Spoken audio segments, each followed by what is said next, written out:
Diolch, Llywydd. I heard the First Minister's response earlier to a question about vaccination priority for unpaid carers.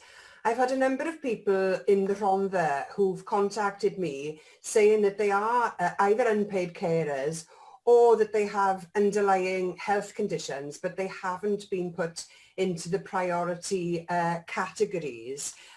We're aware that a form is on its way for unpaid carers to be able to register their details, and hopefully after that has happened they will be offered a vaccine quite soon.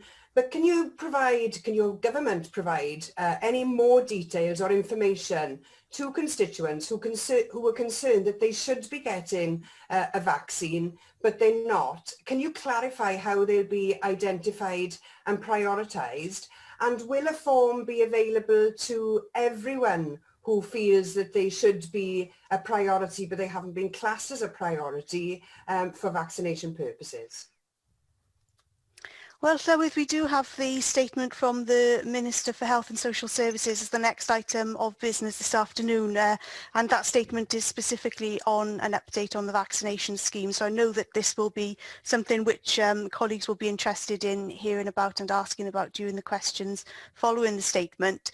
I will say that Welsh Government has provided guidance, and we've sought to take as broad an approach as possible to this. So not just confining this to people who are in receipt of carers allowance, but ensuring that all of those people who need to have the vaccine are able to do so, which is why we've taken that wider approach and are developing the form which Leanne Wood refers to. But I think that I'd probably be best letting my colleague, the Health Minister, answer the more detailed questions in the next item of business.